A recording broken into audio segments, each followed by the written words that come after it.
بسم اللہ الرحمن الرحیم۔ آسانیاں بانٹے تاکہ آپ کا سفر بھی آسان ہو، زمین کے اوپر بھی اور زمین کے نیچے بھی، کیونکہ مقامات عمل اٹل ہے۔ یا اللہ، ہمیں ہمیشہ برائیوں سے، تکبر سے، تنگ دستی سے، رزق کی کمی سے، رسوائی سے، فرض سے، مرض سے، اولاد کے دکھ سے، ناگہانی موت سے، بری نظر سے اور حرام کی کمائی سے محفوظ رکھنا، آمین یا رب العالمین۔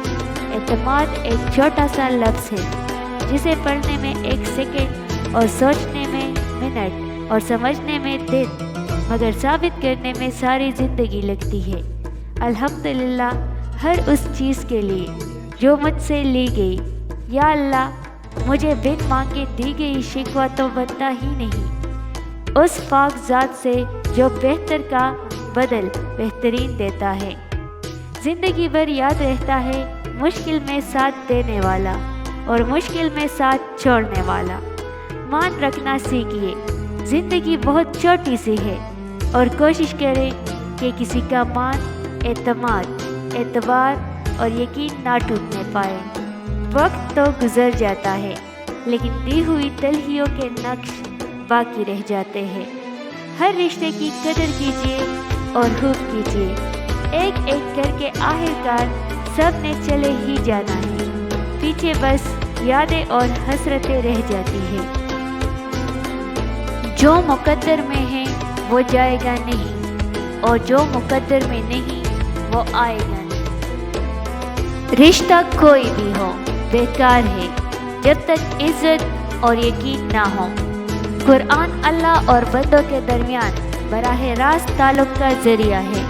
قرآن کو سمجھ کر پڑھیے تاکہ اللہ آپ پر رحم کرے۔ جو قرآن سے محبت کرتے ہیں اللہ ان سے محبت کرتا ہے۔ سورہ یوسف مثال ہے، وہ آزماتا ہی اسی چیز سے ہے جو تمہیں بے حد پیاری ہوتی ہے، تاکہ اس چیز کے ملنے کی تڑپ تمہیں اللہ سے ملوا دے۔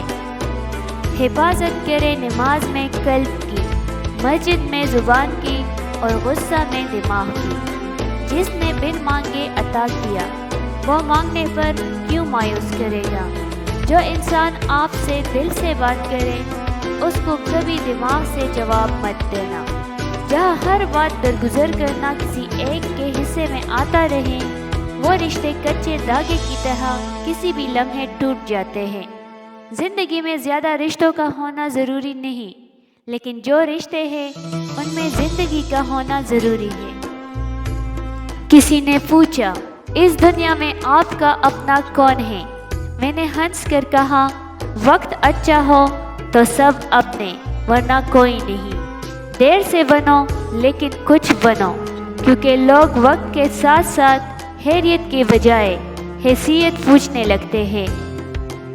زندگی کی راہ میں کبھی خود کو بکھرنے مت دینا، کیونکہ بکھرے ہوئے مکانوں کی اینٹیں بھی لوگ اٹھا کر لے جاتے ہیں۔ سفر کرو اور کسی کو نہ بتاؤ، ایک سچی محبت کی کہانی جیو اور کسی کو نہ بتاؤ۔ خوش رہو اور کسی کو نہ بتاؤ، کیونکہ لوگ خوبصورت چیزوں کو برباد کر دیتے ہیں۔ صدقہ دے کر اپنے بیماریوں کو ختم کرو، زکوٰۃ دے کر مال بچاؤ، اور دعا سے بلاؤں کے طوفان کو دھکیل دو۔ جب کبھی تمہیں لگے کہ تم تھک چکے ہو اور دعا بھی نہیں مانگ سکتے، تو خالی ہاتھ پھیلا دیا کرو، اور تمہارے پھیلائے ہوئے ہاتھ اس بات کی گواہی ہوں گے کہ تم رب کائنات کے محتاج ہو، اور میرا رب خاموشیوں کو بھی سنتا ہے۔ ہر دفعہ آپ کو اپنا غم بانٹنے کے لیے کاندھا میسر نہیں ہوتا، لیکن سجدہ کرنے کے لیے زمین ہر وقت میسر ہے، اور آپ اپنا دکھ اپنے رب کریم سے ہر وقت بانٹ سکتے ہیں۔ یہ سہارا سب سہاروں سے بڑا سہارا ہے۔ حضرت ابوبکر صدیق رضی اللہ تعالیٰ عنہ نے فرمایا، زبان کو شکوہ سے روکو، خوشی کی زندگی عطا ہوگی۔ حضرت عمر فاروق نے فرمایا، کسی کی بے بسی پر مت ہنسو، کل یہ وقت تم پر بھی آ سکتا ہے۔ اللہ نے نماز میں بھی سجدہ سہو رکھا ہے، اور لوگ ہیں کہ ایک غلطی بھی معاف نہیں کرتے۔ لوگ آپ کو مایوس کریں گے لیکن اللہ کبھی مایوس نہیں کرے گا۔ غلط ارادے کی کامیابی گناہ اور صحیح ارادے کی ناکامی بھی ثواب ہے۔